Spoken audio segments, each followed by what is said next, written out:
ఈ సృష్టి మొదలైంది ఒక మహాశబ్దంతో అని బిగ్ బ్యాంగ్ థియరీలో సైన్స్ చెప్తుంది. కానీ అదే విషయాన్ని మన ఋషులు ఎప్పుడో చెప్పారు. అది కూడా ఒకే ఒక వాక్యంతో, నాదం బ్రహ్మ ఇతి వ్యజనాత్. దీనికి అర్థం ఏంటంటే నాదమే బ్రహ్మ, శబ్దం సృష్టికి మూలం అని. మన ఇంట్లో వెలిగించే దీపం వెనుక శాస్త్రాన్ని ఆల్రెడీ ఒక వీడియో చేసి పెట్టాను. ఈరోజు నేను మాట్లాడబోయేది మనం ఏదైనా దేవాలయంలోకి అడుగు పెట్టగానే మనకు వినిపించే ఆ మధురమైన నాదం గురించి. ఆ నాదం వినగానే మనకు ఒక అద్భుతమైన అనుభవం కలుగుతుంది. మనసు ఒక్కసారిగా శాంతించిపోతుంది, కళ్ళు మూతపడతాయి, శరీరం తేలిపోయినట్లు అనిపిస్తుంది. అదే ఘంటానాదం. ఇది కేవలం మన భావం మాత్రమేనా, లేక దీని వెనుక నిజంగా శాస్త్రం ఉందా? దేవుడిని పిలవడం కాదు, మన శరీరంలో ఒక శాస్త్రీయ ప్రక్రియను ప్రారంభించడం అని మీకు అర్థమవుతుంది. మన వైదిక శాస్త్రాల్లో గంట కోసం ఒక చరిత్రే ఉంది. మన సామవేదం మొత్తం గాన రూపంలో ఉంటుంది. వేదాలు పఠించే పద్ధతి స్వరాలతో, నిర్దిష్ట ఉచ్చారణతో. అది కేవలం అందం కోసమే కాదు, ఆ స్వరాలు, ఆ ఫ్రీక్వెన్సీలు మనిషి మనసుపై, శరీరంపై నిర్దిష్ట ప్రభావాలు కలిగిస్తాయి. నాట్యశాస్త్రంలో కూడా భరతముని సప్త స్వరాలు అయిన సరిగమ పదని వాటి మానసిక శారీరక ప్రభావాలను వివరించారు. అందులో ప్రతి స్వరానికి ఒక విశిష్టమైన ఫ్రీక్వెన్సీ కలిగి ఉంటుంది. ఆ ఫ్రీక్వెన్సీ శరీరంలో నిర్దిష్ట అవయవాలను, చక్రాలను స్టిమ్యులేట్ చేస్తుంది. ఋగ్వేదంలో ఘంట అనే శబ్దం ప్రస్తావించబడింది. ఆగమశాస్త్రంలో మందిర నిర్మాణంలో గంట స్థాపనకు విశిష్ట స్థానం ఉంది. శైవాగమం, వైఖానసాగమం, పాంచరాత్రాగమం అన్నింటిలోనూ దేవతార్చనలో ఘంటానాదం తప్పనిసరి అని నిర్దేశించబడింది. మనం ఏ పూజ చేసినా దేవతలను ఆహ్వానించడానికి ఒక శ్లోకం చెప్పాల్సి ఉంటుంది. అదే ఆగమార్థంతో దేవానాం గమనార్థంతో రాక్షసాం ఘంటానాదం కరోమ్యాదవ్ దేవతాహ్వాన కారణాత్. దీనికి అర్థం ఏంటంటే దేవతలను ఆహ్వానించడానికి, రాక్షసులను తరిమివేయడానికి పూజారంభంలో ఘంటానాదం చేస్తున్నాను అని అర్థం. ఈ శ్లోకంలో 2 కారణాలు చెప్పారు. మొదటిది దేవతలను ఆహ్వానించడానికి, రెండవది రాక్షసులను తరిమివేయడానికి. ఇది కొంచెం సైంటిఫిక్గా చెప్పుకుంటే, మొదటిది positive energy, healing vibrations create చేయడానికి, రెండవది హార్మ్ఫుల్ బ్యాక్టీరియా, నెగటివ్ ఎలక్ట్రోమాగ్నెటిక్ ఇంటర్ఫిరెన్స్ని తొలగించడానికి. దీనివల్ల మీరు పూజ చేసేటప్పుడు మీకు పాజిటివ్ ఎనర్జీ బాగా పెరుగుతుంది. కాబట్టి మీరు ఎలాంటి పూజ చేసినా ముందుగా ఈ శ్లోకం చెప్పడం మాత్రం మర్చిపోకండి. అలాగే గంట రూప శాస్త్రంలో గంట ఆకారం వెనుక కూడా అద్భుతమైన విజ్ఞానం ఉంది. మీరు ఏ హిందూ దేవాలయానికి వెళ్ళినా గంట ఆకారం అలాగే ఎందుకు ఉంటుందో ఎప్పుడైనా ఆలోచించారా? ఆ డిజైన్ అనేది కేవలం అందం కోసం కాదు, ఇదొక అకోస్టిక్ ఇంజనీరింగ్ మార్వెల్. గంట యొక్క ఫ్లేరెడ్ షేప్ అనేది విశాలంగా ఉండడం వల్ల సౌండ్ వేవ్స్ని అన్ని దిశల్లో సమానంగా వ్యాపింపజేస్తుంది. ఇది ఆమ్ని డైరెక్షనల్ సౌండ్ ప్రొజెక్షన్. గంట మధ్యలో ఉండే తాడు మెటల్ని తాకినప్పుడు మ్యాక్సిమం రెసొనెన్స్ పొందేలా ఈ ఎగ్జాక్ట్ సెంటర్లో ఉంటుంది. ఆగమ శాస్త్రంలో నిర్దేశించిన గంట కొలతలు కూడా గంట యొక్క వ్యాసం, ఎత్తు, మందం ఇవన్నీ నిర్దిష్ట మ్యాథమెటిక్ రేషియోస్లో ఉండాలి. ఈ రేషియోస్ గోల్డెన్ రేషియోకి చాలా దగ్గరగా ఉంటాయి. ఈ రేషియోనే మ్యాక్సిమం అకోస్టిక్ ఎఫిషియన్సీకి కారణమవుతుంది. గంట ఆకారం ఎలా ఉంటే తయారు చేసే లోహం కూడా పంచలోహాల్లో ఉండాలని చెప్పారు. అసలు పంచలోహం అంటే ఏంటి? రాగి, తగరం, జింక్, ఇనుము, నీలోహం కలిసిన మిశ్రమాన్ని పంచలోహం అంటారు. ఆగమ శాస్త్రంలో చెప్పిన పంచలోహం అయితే బంగారం, వెండి, రాగి, తగరం, ఇనుము ఉంటాయి. ఈ మిశ్రమంలో రాగి అయితే ప్రధాన పదార్థం, సుమారు 70-80% వరకు ఉంటుంది. ఈ 5 లోహాల్ని సరైన నిష్పత్తిలో కలిపితే బెల్ బ్రోంజ్ అని పిలువబడే ఈ లోహం తయారవుతుంది. దీన్ని వరల్డ్స్ బెస్ట్ అకోస్టిక్ అలాయ్గా పిలుస్తారు. ఈ బెల్ బ్రోంజ్ లోహం అనేది అత్యధిక అకోస్టిక్ రెజొనెన్స్ కలిగి ఉంటుంది. దీనివల్ల గంట కొట్టినప్పుడు వెలువడే నాదం చాలా శుద్ధంగా, దూరంగా వినిపిస్తుంది. ఈ మెటల్లో లో డాంపింగ్ కోఎఫిషియంట్ కలిగి ఉండడం వల్ల ఈ గంట నుంచి వచ్చే నాదం అనేది చాలాసేపు, అంటే దాదాపు 7 సెకండ్ల వరకు ప్రతిధ్వనిస్తుంది. అలాగే ఇందులో కలిపే రాగి వల్ల కూడా చాలా మంచి ప్రయోజనమే ఉంది. రాగి యొక్క ఒలిగోడైనమిక్ ఎఫెక్ట్ గురించి మనం ముందు వీడియోలో మాట్లాడాం. గంటలో అధిక పరిమాణంలో రాగి ఉండడం వల్ల గంట కొట్టినప్పుడు వైబ్రేషన్స్ తో పాటు క్యూప్రిక్ అయాన్స్ వాతావరణంలో వ్యాపిస్తాయి. ఇవి దేవాలయంలో ఉండే హార్మ్ఫుల్ బ్యాక్టీరియాని నాశనం చేస్తాయి. తగరం ఇంకా రాగి కలిసిన బెల్ బ్రాంజ్ లో పీజో ఎలక్ట్రిక్ ప్రాపర్టీస్ ఉంటాయి. అంటే మెకానికల్ వైబ్రేషన్ వల్ల ఎలక్ట్రిక్ ఛార్జ్ జనరేట్ అవుతుంది. ఈ మైక్రో ఎలక్ట్రికల్ ఫీల్డ్ అనేది దేవాలయంలో ఒక యూనిక్ ఎలక్ట్రోమాగ్నెటిక్ ఎన్వైరన్మెంట్ని సృష్టిస్తుంది. ఇది దేవాలయంలో ఉండే వ్యక్తుల శరీరంలోని బయో ఎలక్ట్రిక్ ఫీల్డ్తో ఇంటరాక్ట్ అవుతుంది. ఈ పీజో ఎలక్ట్రిసిటీ సిద్ధాంతాన్ని పెరీ క్యూరీ 1880లో కనుగొన్నారు. కానీ మన ఆగమ శాస్త్రకారులు పంచలోహ గంటల ద్వారా వేల సంవత్సరాల ముందే దీని ప్రభావాన్ని అనుభవించి ఆచరణలో పెట్టారు. ఇదేమీ యాదృచ్ఛికం కాదు, ఇది మన పూర్వీకుల పరిశీలన శక్తికి నిదర్శనం. వేదాల్లోనే కాకుండా న్యూరో సైన్స్లో, అకోస్టిక్ ఫిజిక్స్లో, క్వాంటమ్ బయాలజీలో, డిఎన్ఏ రిపేర్ సైన్స్లో, వేదిక్ సౌండ్ థియరీలో అన్ని కోణాల నుండి గంటకున్న అసాధారణమైన శక్తిని అర్థం చేసుకుందాం. అకోస్టిక్ ఫిజిక్స్ అంటే శబ్ద భౌతిక శాస్త్రం ప్రకారం మందిరంలో ఉండే గంటలు సాధారణంగా 100 హెడ్జెస్ నుండి 500 హెడ్జెస్ మధ్య ఫండమెంటల్ ఫ్రీక్వెన్సీని కలిగి ఉంటాయి. కానీ మనం గంట కొట్టేటప్పుడు ఫండమెంటల్ ఫ్రీక్వెన్సీ మాత్రమే కాకుండా దానితో పాటు హార్మోనిక్స్ అని పిలువబడే అనేక ఫ్రీక్వెన్సీలు ఏకకాలంలో మనకు వినిపిస్తాయి. ఈ హార్మోనిక్స్లో 108 హెడ్జెస్, 216 హెడ్జెస్, 432 హెడ్జెస్, 528 హెడ్జెస్ వంటి ఫ్రీక్వెన్సీలు ఉంటాయి. ఇందులోని 108 హెడ్జెస్ అనేవి శరీరంలోని 108 మర్మ స్థానాలను యాక్టివేట్ చేస్తుంది. 432 హెడ్జెస్ అనేది ఎర్త్స్ హ్యూమన్ రెజొనెన్స్తో హార్మోనైజ్ అయ్యే నేచురల్ ట్యూనింగ్. అలాగే 528 హెడ్జెస్ అనేది మిరాకిల్ టోన్, డిఎన్ఏ రిపేర్కు సహాయపడుతుందని పరిశోధకులు చెప్తున్నారు. ఇంతకుముందు నేను చెప్పిన వాటర్ మేనిఫెస్టేషన్ వీడియోలో మసారు ఎమోటో అనే శాస్త్రవేత్త కోసం మాట్లాడుకున్నాం. ఆయన చేసిన వాటర్ క్రిస్టల్ రీసెర్చ్లో 108 హెడ్జెస్, 432 హెడ్జెస్తో సౌండ్ ఎక్స్పోజ్ చేసిన నీటి మాలిక్యూల్స్ అత్యంత క్రమ పద్ధతిలో సుందరంగా క్రిస్టలైజ్ అయ్యాయి. అలాంటిది మన శరీరంలో 70% నీరుంది. మరి గుళ్ళో వచ్చే ఘంటానాదం మన శరీరంలో నీటిని ఆ విధంగా పాజిటివ్ ఎఫెక్ట్గా మారుస్తుంది కదా.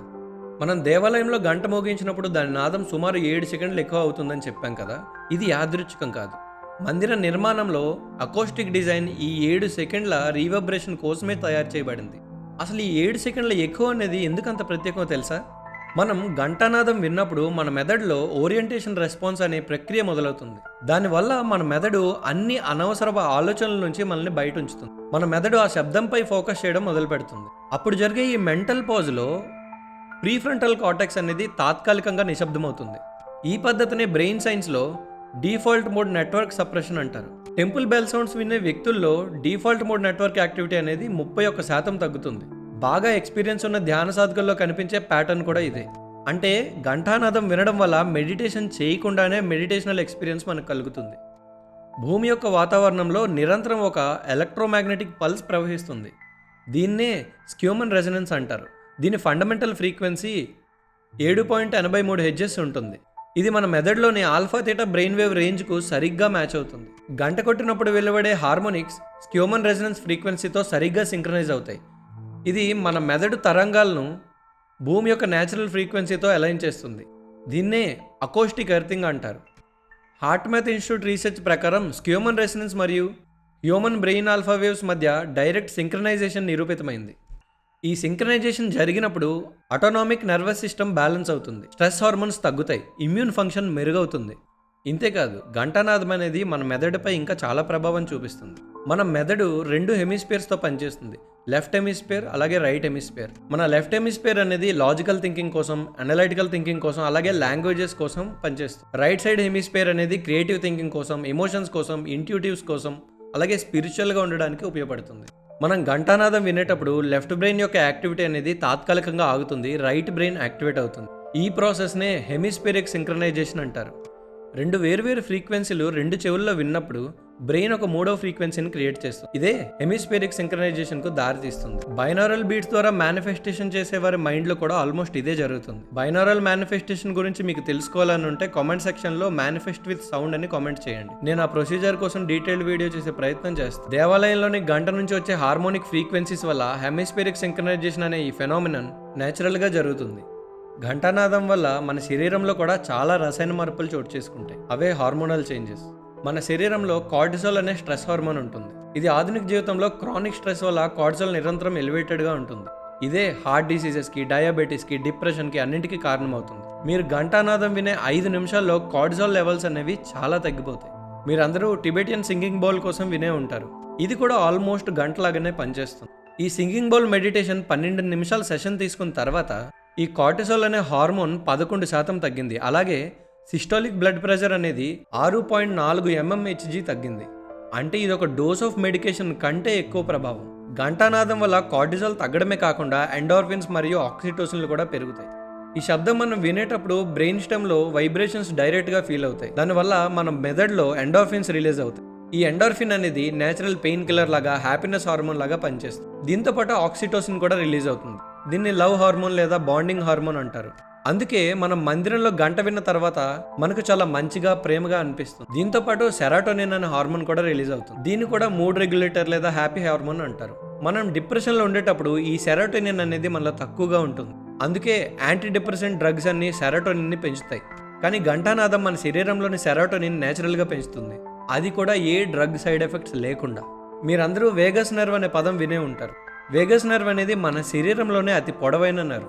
ఇది మన మెదడు నుంచి హృదయానికి, ఊపిరితిత్తులు, అలాగే మన శిరస్సు వరకు కనెక్ట్ అయి ఉంటుంది. ఘంటానాదం చెవుల్లోకి వెళ్ళినప్పుడు మన చెవుల్లోని కోక్లియా ద్వారా ఈ వేగస్ నర్వ్ని డైరెక్ట్గా స్టిమ్యులేట్ చేస్తుంది. ఇది వేగల్ టోన్ అనే దాన్ని పెంచుతుంది. మన శరీరంలో హై వేగల్ టోన్ ఉంటే మంచి ఇమ్యూనిటీ, మంచి డైజెషన్, అలాగే మంచి హార్ట్ రేట్ ఉంటుంది. దీంతోపాటు యాంగ్జైటీ కూడా తగ్గుతుంది. న్యూరోసైన్స్లో సౌండ్ ఫ్రీక్వెన్సీని 100 నుంచి 500 హెడ్జెస్ పంపించి వేగస్ నర్వ్ని స్టిమ్యులేషన్ చేయడం ద్వారా ఇన్ఫ్లమేటరీ మార్కర్స్ను 40% వరకు తగ్గిస్తాయి. ఈ వేగస్ నర్వ్ స్టిమ్యులేషన్ థెరపీ అనేది చాలా ఎక్స్పెన్సివ్, కానీ మన దేవాలయాల్లో ఈ థెరపీ కొన్ని వేల సంవత్సరాలుగా ఫ్రీగానే దొరుకుతుంది. ఇందాక చెప్పుకున్న 528 హెడ్జెస్ ఫ్రీక్వెన్సీ అనేది మిరకల్ ఫ్రీక్వెన్సీ. మన హ్యూమన్ డిఎన్ఏలోని డబుల్ హీలిక్స్ యొక్క న్యాచురల్ రెజొనెన్స్ ఫ్రీక్వెన్సీ కూడా 528కు దగ్గరగానే ఉంటుంది. మన శరీరాన్ని ఈ ఫ్రీక్వెన్సీతో ఎక్స్పోజ్ చేసినప్పుడు DNA self repair mechanism activate అవుతాయని పరిశోధనల్లో తేలింది. డిఎన్ఏ మాలిక్యూల్స్ అనేవి నిర్దిష్టమైన అకోస్టిక్ ఫ్రీక్వెన్సీస్కు రెస్పాండ్ అవుతాయని కూడా నిరూపించారు. అకోస్టిక్ మెకానో ట్రాన్స్డక్షన్ ద్వారా సౌండ్ వేవ్స్ అనేవి సెల్యులర్ లెవెల్లో కూడా బయోమెకానికల్ చేంజెస్ ట్రిగర్ చేయగలవు. ఈ పరిశోధనలన్నీ ఇప్పటికీ ప్రారంభ దశలో ఉన్నప్పటికీ మన పూర్వీకులు ఆచరణలో అనుభవించిన దానికి సైంటిఫిక్ ఫౌండేషన్ వస్తుంది. మన మానవ శరీరం చుట్టూ ఒక ఎలక్ట్రోమాగ్నెటిక్ ఫీల్డ్ ఉంటుంది. ఇది మన హార్ట్స్ ఎలక్ట్రిక్ యాక్టివిటీ, అలాగే బ్రెయిన్ ఎలక్ట్రికల్ యాక్టివిటీ వల్ల ఉత్పత్తి అవుతుంది. దేవాలయాల్లోని ఈ ఘంటానాదం మనలోని ఎలక్ట్రోమాగ్నెటిక్ బయోఫీల్డ్తో ఇంటరాక్ట్ చేస్తుంది. రెజనెన్స్ ప్రిన్సిపల్ ప్రకారం గంట ఫ్రీక్వెన్సీ మరియు మన బయోఫీల్డ్ ఫ్రీక్వెన్సీ సింక్రనైజ్ అయినప్పుడు ఎనర్జీ ట్రాన్స్ఫర్ అనేది జరుగుతుంది. ఇది మన శరీరంలోని హీలింగ్కి దారితీస్తుంది. దీన్నే సౌండ్ థెరపీలో కూడా వాడుతుంటారు. ఇంకా మన టెంపుల్ ఆర్కిటెక్చర్ వైపు వస్తే మన దేవాలయాల్లో గోపురాల ఆకారం పైకి వెళ్లే కొద్దీ సన్నగా అయ్యే కోనికల్ షేప్లో ఒక నేచురల్ అకోస్టిక్ హార్న్గా పనిచేస్తాయి. సౌండ్ వేవ్స్ అనేవి ఈ కోనికల్ షేప్లో యాంప్లిఫై అవుతాయి. దేవాలయ ప్రవేశ ద్వారం దగ్గర మనం గంట కొట్టినప్పుడు ఆ శబ్దం మందిరం లోపలికి బయటికి రెండు వైపులా వ్యాపిస్తుంది. అప్పుడు ఆ గోపురమే ఒక నేచురల్ యాంప్లిఫైయర్గా పనిచేస్తుంది. ఐఐటి ఖరగ్పూర్లో చేసిన అకోస్టిక్ రీసెర్చ్ ప్రకారం ద్రవిడ దేవాలయాల గోపురాల నిర్మాణాల్లో 100 నుంచి 500 హెడ్జెస్ ఫ్రీక్వెన్సీ ఉన్న తరంగాలు 12 నుంచి 15 డెసిబల్స్ వరకు యాంప్లిఫై అవుతాయి.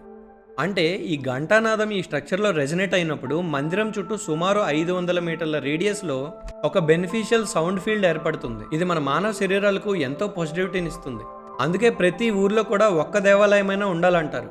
అప్పుడే ఆ ఊరంతా ఆరోగ్యంగా, సంతోషంగా ఉంటుంది. దీని గురించి మరింత డీప్గా సైన్స్ బిహైండ్ టెంపుల్స్లో తెలుసుకుందాం. ఎప్పుడైనా వినే ఉంటారు కొన్ని ప్రత్యేక పూజల్లో 108 సార్లు గంట మోగించాలి అని.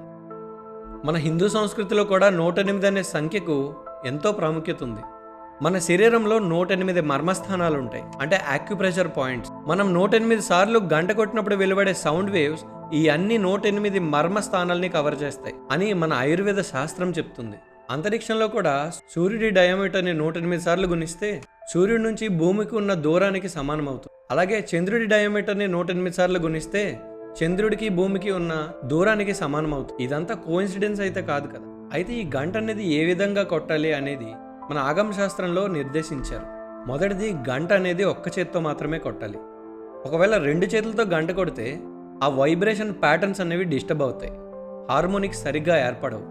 ఒకే చేత్తో గంట కొట్టినప్పుడు క్లీన్గా సింగిల్ స్ట్రైక్ వల్ల మ్యాక్సిమం రెజొనెన్స్ లభిస్తుంది. రెండవది, ఘంటానాదం పూర్తిగా వినాలి. గంట కొట్టిన తర్వాత 7 సెకండ్ల ఎకో పూర్తిగా వినాలి. ఈ 7 సెకండ్లు మెదడు హీలింగ్ ప్రాసెస్కు అత్యంత ముఖ్యమైన సమయం. ఆ సమయంలో కళ్ళు అనేవి శివునిలాగా అర్ధనిమిళితంగా ఉంచాలి. తర్వాత నాదం పైన మనసు పూర్తిగా నిలపడం వల్ల మ్యాక్సిమం న్యూరలాజికల్ బెనిఫిట్కు దారితీస్తుంది. మూడోది, గంట అనేది భావశుద్ధితో కొట్టాలి. అంటే దేవుడికి నా రాక తెలిపే శబ్దం అన్న భావంతో, ప్రేమతో, శ్రద్ధతో గంట కొట్టాలి. హార్ట్ మ్యాథ్ ఇన్స్టిట్యూట్ పరిశోధన ప్రకారం పాజిటివ్ ఇంటెన్షన్స్తో ప్రొడ్యూస్ చేసే సౌండ్స్ వేరువేరు ఎలక్ట్రోమాగ్నెటిక్ ప్యాటర్న్స్ని కలిగి ఉంటాయి. భావశుద్ధితో కొట్టే గంటనాదం వల్ల హీలింగ్ ఎఫెక్ట్ అనేది మరింత బాగా పెరుగుతుంది. నాలుగోది, గంట శుభ్రత. గంటను నిరంతరం శుభ్రంగా ఉంచాలి. దీర్ఘకాలంలో రాగిపై ఏర్పడిన ఆక్సిడేషన్ వల్ల అకోస్టిక్ ప్రాపర్టీస్ అనేవి మారిపోతుంటాయి. రాగి మెరిసే స్థితిలో ఉన్నప్పుడే మ్యాక్సిమం యాంటీమైక్రోబియల్ అయోన్స్ అనేవి విడుదలవుతాయి. అందుకే మందిరాల్లో పూజా సామాగ్రిని తమలపాకు, నిమ్మరసం వంటి వాటితో శుభ్రం చేస్తారు. ఇవి న్యాచురల్ క్లెన్జింగ్ ఏజెంట్స్. ఇంట్లో కానీ దేవాలయంలో కానీ గంట కొట్టడం అనేది కేవలం ఆచారమో సంప్రదాయమో కాదు.